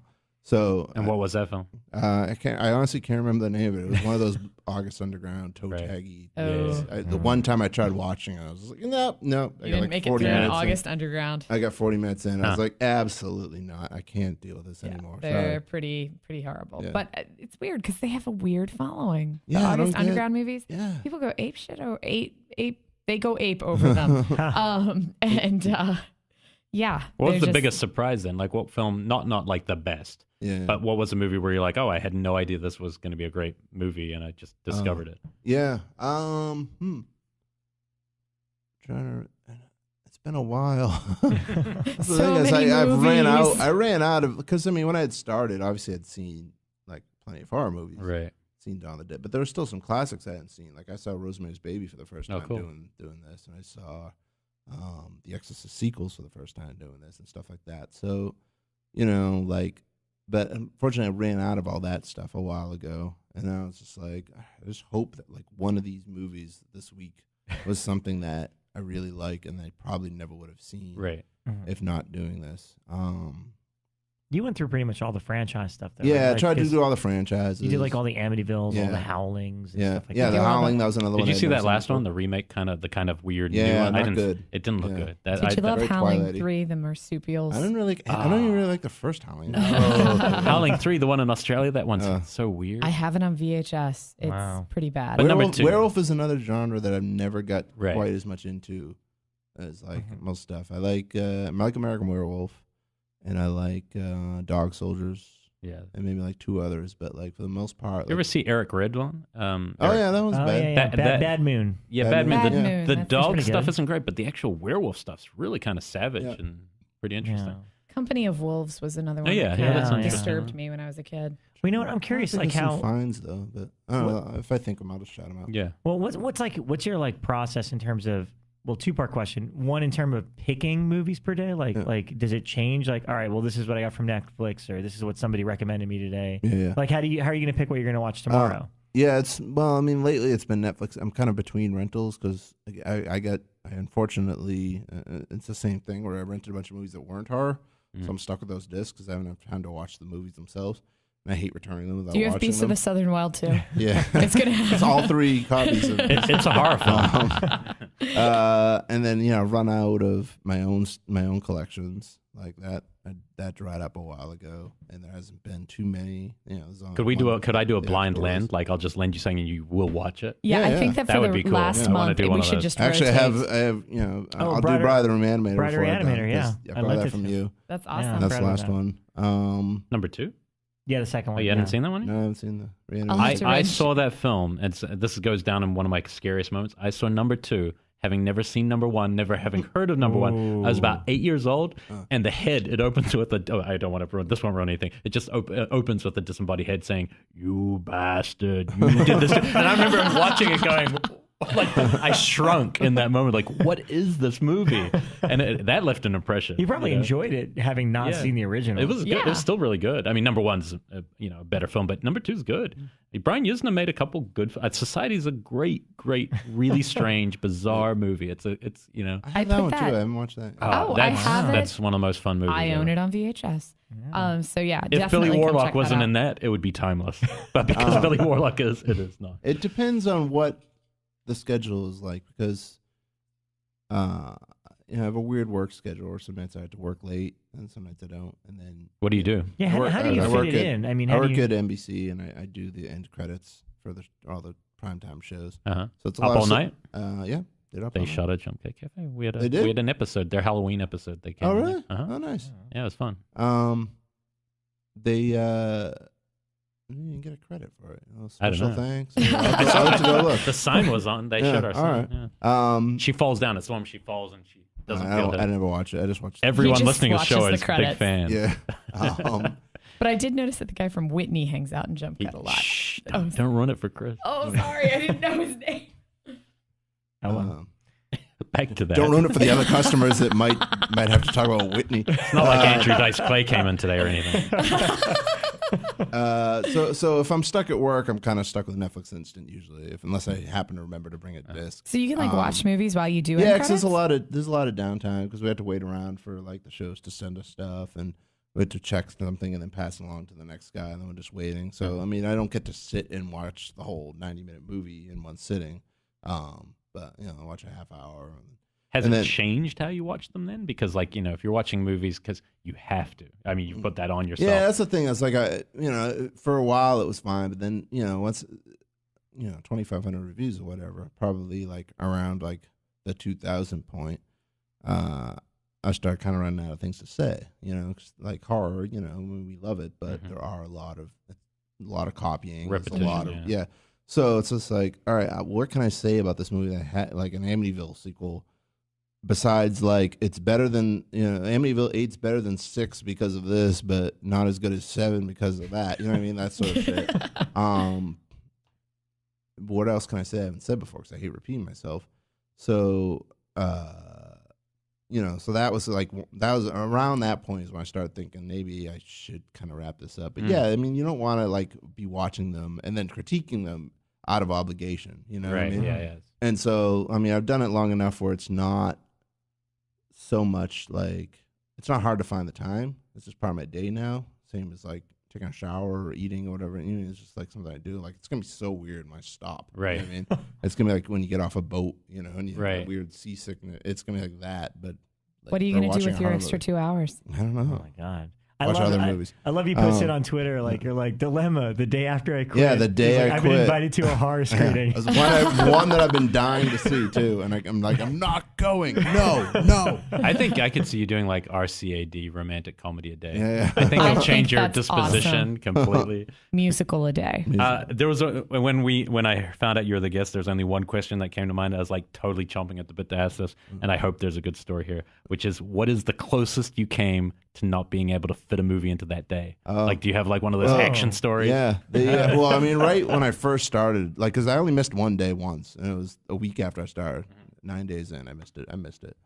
So that was it. Right at the beginning, it was hard to like sort of like get used to it. And I remember that my family, my mother and my sister, my niece, they came out to visit, and they wanted to go to Disneyland for the day. And so we all went to Disney, and I'm like, well, it's my niece. She's going to want to go to bed at 8, 9 o'clock because of the time change and everything, because they're from Massachusetts. So 8 to her 8 to us is going to be 11 p.m. to her. She'll be exhausted and want to go.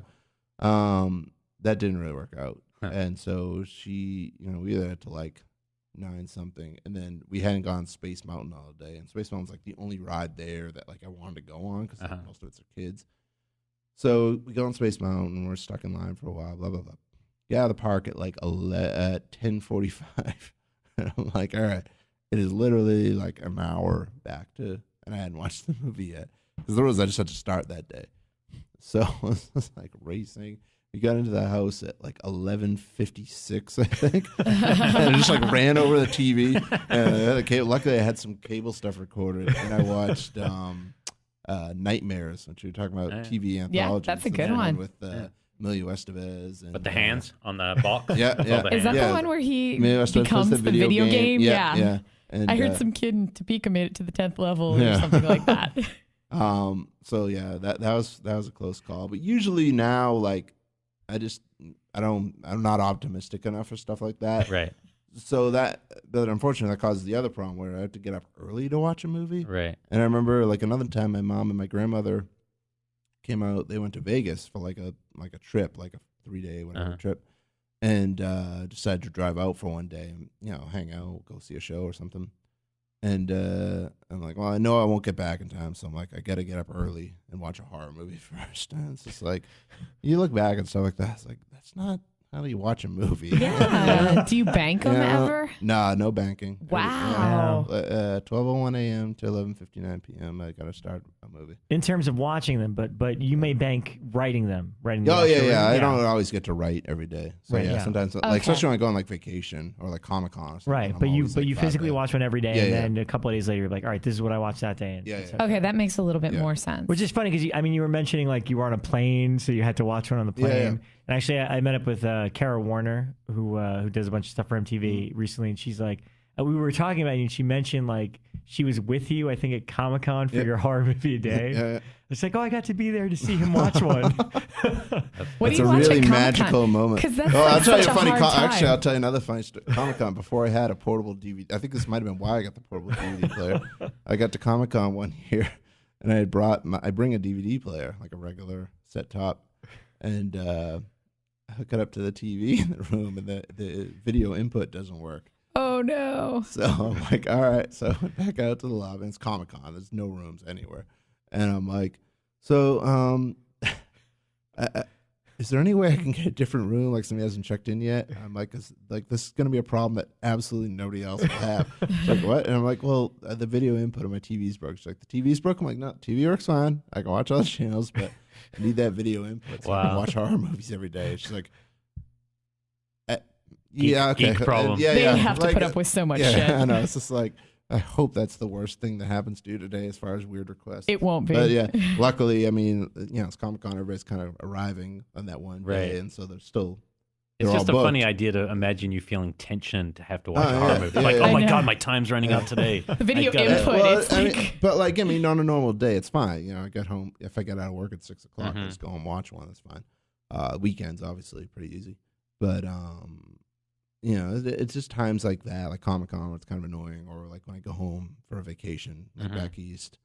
And I remember one time, I went home for a wedding or something, and then my mom was up in Maine, because we go to this family campground thing, and she still goes up there, and she was up there, and I didn't tell her I was coming home because I knew if I told her I'd be home, she wouldn't go up there that way. And there was something, I forget why, it was I think it was her dad was sick that summer or something. She hadn't been able to go up there as much, and I didn't want her to feel obligated to stay home, lose her weekend, because I knew I wouldn't be around much anyway.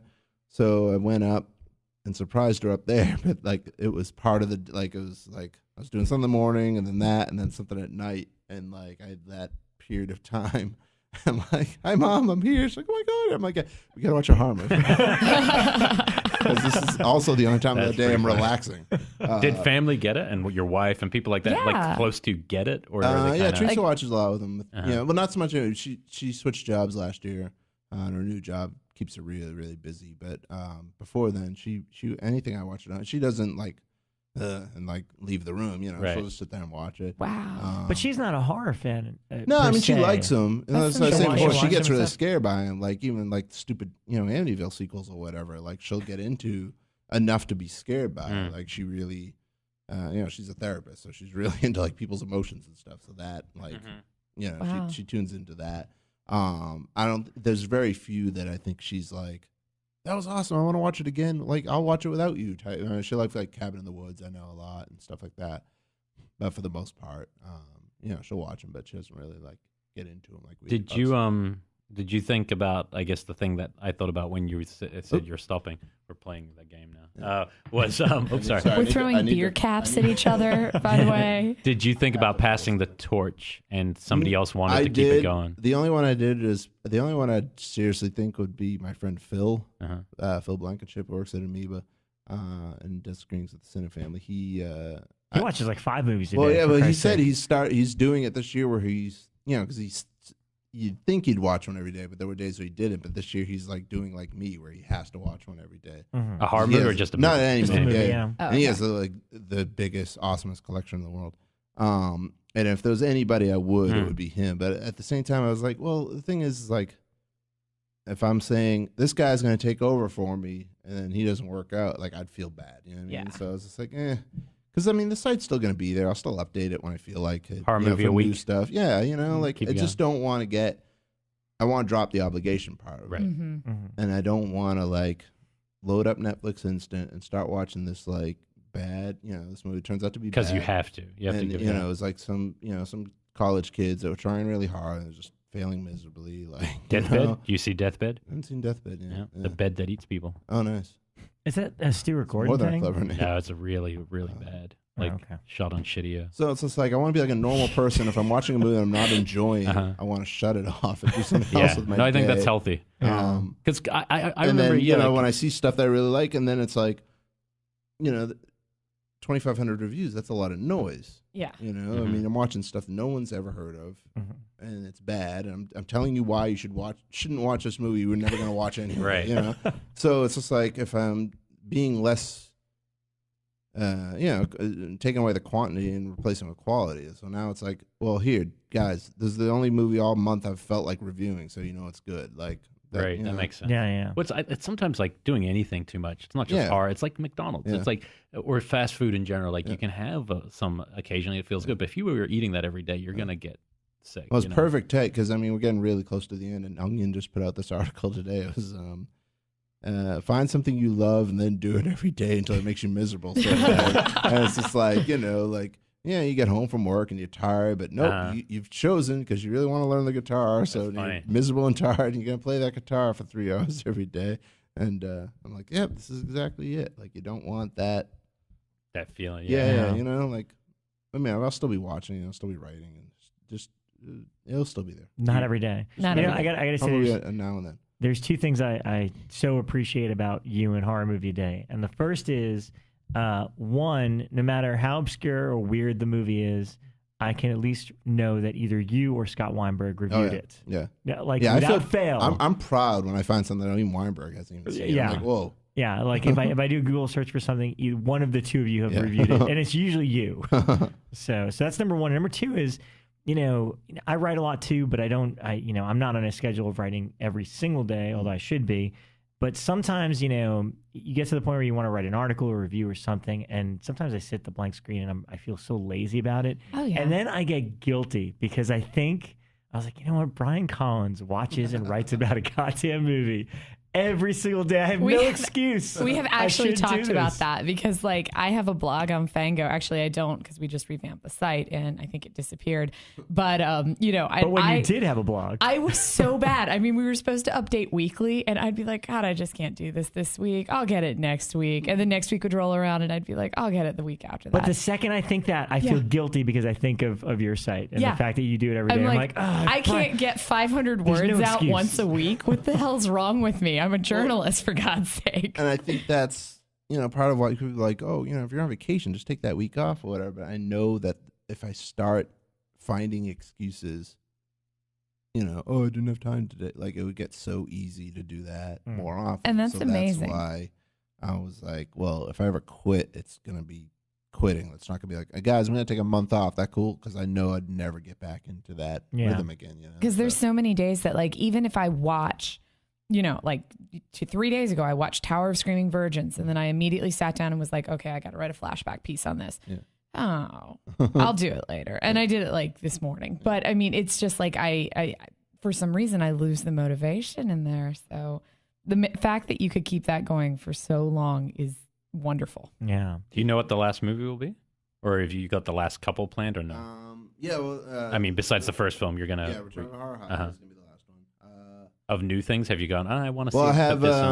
it turns out that the last day is going to be Easter Sunday. But, the last one's going to be Return to Horror High. So the day before, I have... The reason I'm stuck with one of my Netflix rentals for a while. Easter Bunny, Kill, Kill, Kill, or something like that. Yeah. It's like the only killer Easter Bunny movie. No, there's also those ones, Bunny Man.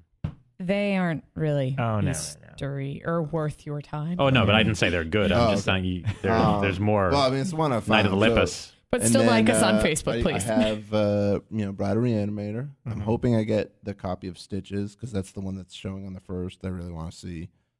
We may have copies of that to give away tomorrow night. Oh, shit. Have you seen Maribel the Shock? Yeah, I love Shock. Yeah, Shock's a good movie. It has a couple of really good It played back-to-back with Ghost Son. Oh, I haven't seen Ghost Son. Which is Lamberto's sort of remake of it. I haven't seen that. Oh, wow. And that was the first quote I ever got. And the quote in its entirety, recommended. That's all it took. I don't remember what the full sentence was. Great. I mean, I liked the movie, so it wasn't like they had to like take it out of context, but all they chose to take was recommended. That's pretty funny. Yeah, it's funny because you review stuff so frequently, and we're kind of out and about at screenings, and we hang out with a lot of filmmakers and stuff like that. Have you ever encountered any filmmakers that maybe took stuff that you wrote kind of personally, or has pretty much most of the people that you've interacted with kind of been able to separate that, hey, he's just reviewing my movie, it's not a big deal? No, in real life, I think about it's funny. They're a producer or writer or somebody, not the director of one movie that I saw at Screamfest. I didn't like. He left like a pretty nasty comment on the blog, and like it ended with a sort of threat, like that he was gonna punch me in the face. Wow. And we all just laughed at it, and like everybody just kind of like ganged up on him. Like the director was totally cool. He apologized. Like he saw me because Screamfest is still going on. He saw me, apologized, and I actually ended up doing credits for his next movie. Oh wow!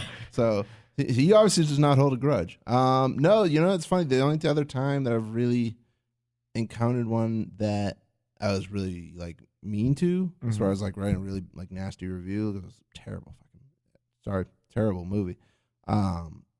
I didn't even realize it was him. He had done a short film that I really liked that also was played at Screamfest, and I wrote a review, and I just never like connected the dots of the name of the guy. And I ran into him at the Screamfest sort of closing night thing, and he's like, "Oh, you reviewed my short. Thanks a lot."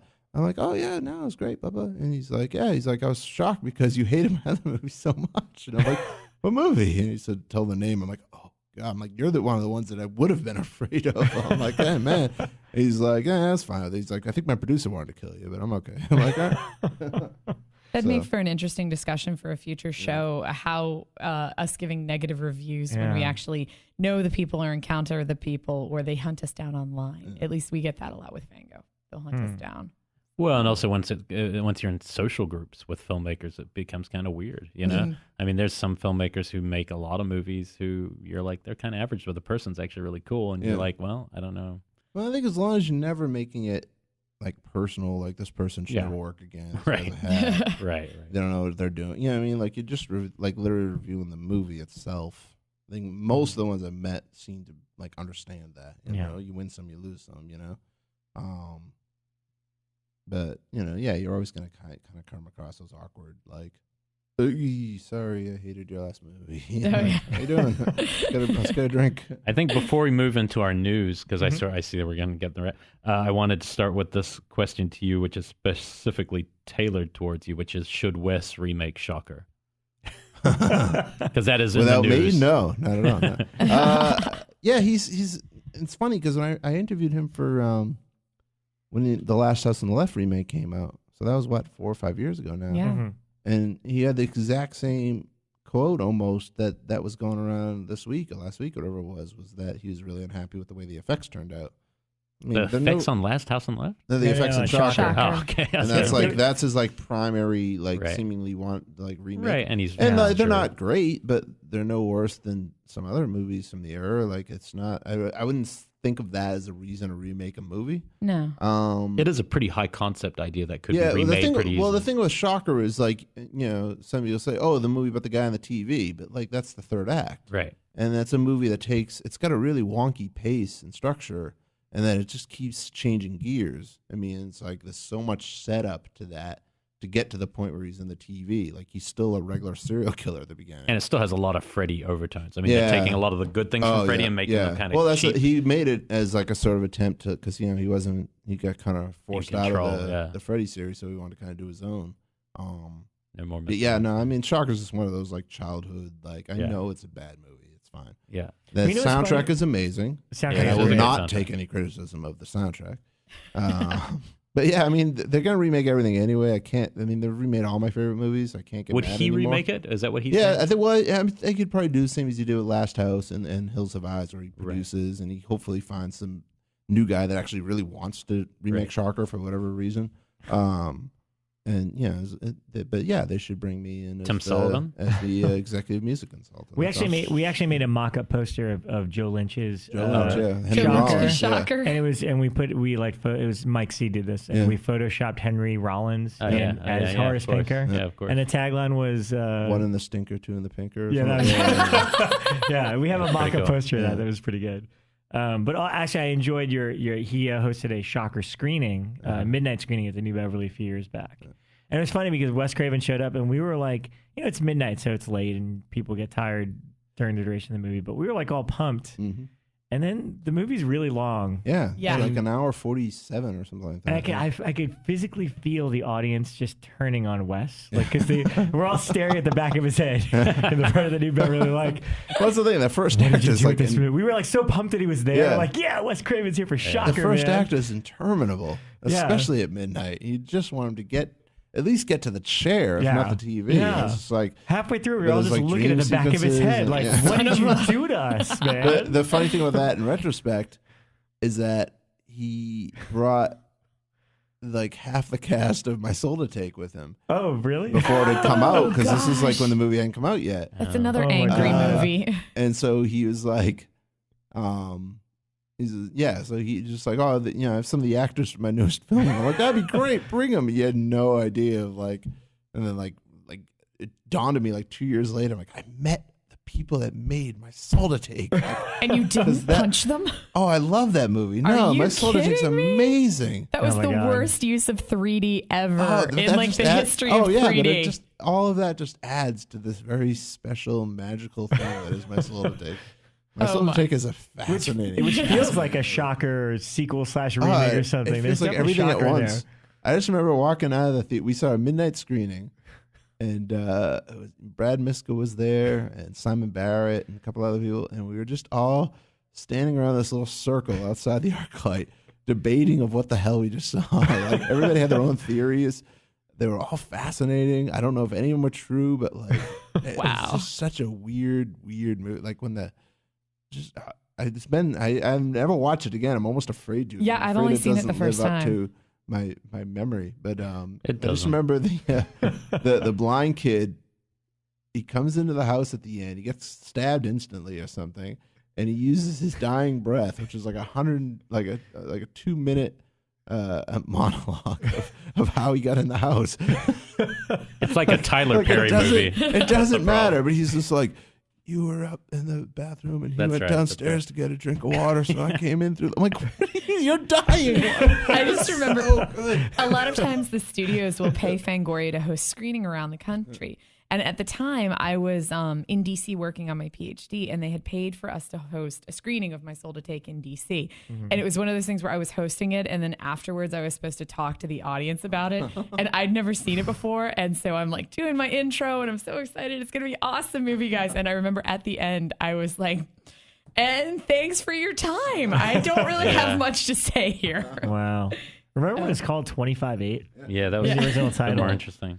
Yeah, I almost did the Fango set visit for it, actually, which would have been fun. You should have totally done that. Just thinking about movies like that, I always wonder what happens to Craft, because I look at Nightmare, the first one, and the new Nightmare, and the craft of the film is exceptional. Like, it's one of the best made horror films, just purely on like how things fit together. And then you see other ones where nothing fits together. Like Shocker's pretty messy, you know. It's like, and you wonder, like, is it the same person? Is it interference? What is, you know? I think the thing with Wes is that, you know, he did not have much film school training. He kind of taught himself to a thing.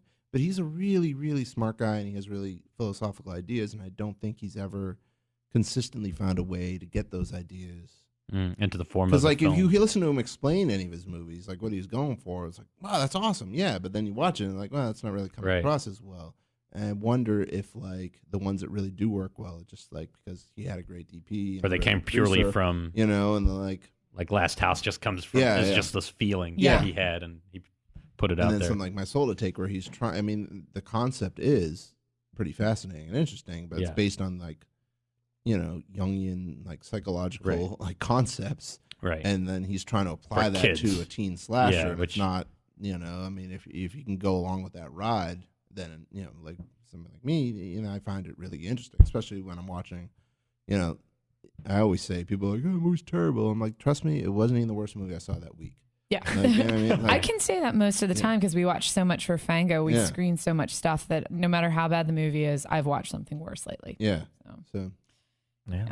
Well, we better head into news, but you can be here for news. So yeah. So you totally get to help us out. All right. So the lights turn off. The big news thing that I know, we're all going to the Evil Dead junket and screening this weekend, except for Elric. Yeah, I got to host Birdemic. Who has to go host a Birdemic screening. Want to see Birdemic too? Oh, I want to. I still haven't seen Birdemic 1. Okay. I want to trade with you so bad. You want to go to Birdemic 2 instead of Evil Dead? I want to go to, but I don't want to see Evil Dead with press. I'm gonna see that with real people. But it's night screening at Chinese Grown Men, so it should be fun. Okay. What time is that? I think they bumped it to 9:15. Well, I might be able to make that, actually. Yeah. All right, I might change my plans. All right.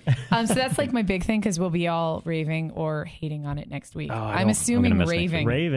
If I'm not there, I'm gonna miss it. I'm gonna miss that show. I don't want to hear anything about it. Who knows? I might be. My loins will be exploding by then. So you know, I won't be here for it either. So also this week, Takashi Miike announced he's making a new film called The Torturer, the Cleaner, and the Gravedigger. That sounds right. I was kind of excited about it. Sony is rebooting the Goosebumps series as a film franchise, and they've picked a director to do it, Rob Letterman, who did like Monsters vs. Aliens, Shark's Tale, and Gulliver's Travels. Interesting. Yeah. Being pregnant's really changed you. They've been trying to do that. Goosebumps, everything's Goose. R.L. Stein. I didn't find any nun and Nazi news this week, guys. I'll work on it though. Record views for Bates Hotel Online. At the World's End was bumped to August. And let's see, anything else exciting? Days of the Dead's coming up in 2 weeks. The convention, that should be fun. And WonderCon as well. You can win more free passes tomorrow if you go to the trivia night. And you could come to the trivia night if it already wasn't booked, and Ryan wasn't such a hard ass about letting people back in. However, why don't we do a couple of quick pimps? First of all, this weekend, Sunday at the Jumpcut, will be a Secret 16 double feature. It's cool. And one of them is a really underseen movie by one of the best directors who doesn't get enough credit. And it's a film I'd say most people haven't seen. Mm-hmm. And then the second film is a film almost everyone has seen, but it's a beautiful Technicolor print of that film, so it'd be worth seeing. So we're kicking off early, like 6 It's not fair that you know the secret movies. I know. I haven't even been reading the hints this week. I got to catch up. There haven't been too many hints, but it's it's cool. Like, look, people are complaining about the new Bev and Cinema, and Brian can talk about this, especially the rarity of getting to see stuff on celluloid now, and 16 millimeters got its own kind of magic because you're in the room with the projector and you're listening to it project. So unlike 35, so it's it's my favorite thing we do, easily. Like, it's the only thing, trivia is the most fun, but the 16 millimeter thing is the thing I kind of get excited for myself. Because often they're films I haven't seen. I do have to say, I went to the screening of Once Upon a Frightmare that you guys did a couple last month. And I had seen that movie before and despised it. I thought it was so boring. Some people still thought that. Nothing happens. But I loved it in 16 millimeter. Both Dave and I, my husband, we were just riveted by it. And having seen it before, I mean, I had completely disregarded that film. It makes no sense, but watching 16 millimeter films like this reminds me of watching VHS films as a kid. Yeah. And so it doesn't make sense quality wise, but it does. It's that same feeling. Yeah. I don't know. And kudos to Mike Williamson, who he's is the one that hosts it and usually brings the prints from his own personal collection. And decides. I mean, these are things he used to show in his like backyard. And, and he's got some really fun things planned in the next couple of months. So it's like, for me, it's like, hey, I hope I can just keep the doors open to the business so I can keep showing 16 millimeter films. That's how I'm seeing it. But yeah, no, that should be a fun one. And then trivia tomorrow night. Yeah, so if you're in LA, come down to the Jumpcut for either the event on Sunday or just come down and support Elric's place. Or just come down. Yeah. Don't support. And just my own self kind of shameless plug. I've been doing a lot of interviews on FEARnet, like video stuff. And a whole ton of them went live this week. So if you're listening to this, come to FEARnet. Ton of Hatchet 3 stuff. BJ McDonald interviewed Derek Mears. And I had Marcus Dunson and Patrick Melton come in to talk about Saw 6 and 7 because we're showing them on FEARnet. I just thought it'd be funny to talk to them about it now in retrospect since it's been a few years. Yeah. And they were pretty candid about it. So really? Yeah. So it was kind of fun. Yeah, they walked in there like, you thought Saw 5 sucked. Have you seen 7? Wow. Like, oh, okay. Do you think Hatchet 3, the tone will be trying to copy the other two, or will it actually be a slightly different? It looks pretty cool to me. I mean, BJ, who is the camera operator on the first steady two. cam guy, right? It was funny because he was telling me off record, like the thing that made him want to be a camera operator was the movie Aliens, because he realized like, the people were, the POV shots of everybody. And then I got to see the trailer that's going to premiere soon. And I was like, oh, you shot it kind of like Aliens. It's got like this like kind of a more wide in scope, like action kind of feel to it. Still comic, like the characters. Yeah, I mean, because Adam wrote it. So, I mean, it still follows in line with how he wrote the first two. But yeah, I'm excited. I'm excited for BJ. I think it's going to be a really cool little directorial debut for him. So check those out. My plug for this week, my show that I produce for Fangoria, Blood and Guts. We just released the first episode of our second season this week, hosted by Scott Ian, and it's on the Nerdist channel. And this is where we go into different effects houses and look at how effects are made. So in this first episode, we hang out with Ron Trost in the freaking mountains. I don't know. We drove an hour north and we're in like 5 inches of snow in the episode. And we play with flamethrowers and figure out how squibs are made and things like that. Cool. So, we've got 4 more this season. We go to Spectral Motion. We go to ADI. And a lot of really cool. We've got a Rick Baker episode. So, So keep watching the Nerdist channel. We got one a week for the next 5 weeks. And final plug, I'm going to be on a podcast called Killer POV with Brian Collins, Rebekah McKendry, and you have just listened to it. Those are some really good people. It is over, and it is ending now, and we gave you lots of references and movies you should go check out. Yes, and thanks so much, Brian, for coming by. We really appreciate it. And visit horrormovieaday.com. It'll keep you occupied for at least 2,500 days. I think Brian could join in more often and just we'll have another guest. Sure. Once he's retired, once you're scheduled for I'll have plenty more time. You have so you much be our time special now. Co-host occasionally if you'd like. Nothing to do. We'll just give him a beer and he can just hang out. I have a list. I actually started making a list bucket on list? my desktop. Yeah, it's like a bucket list, but like for living. So Learn now to that I'll be knit. alive again, Don't watch horror film. Like I want to watch all 3 Lord of the Rings back to back. Wow. I want to play a role playing game.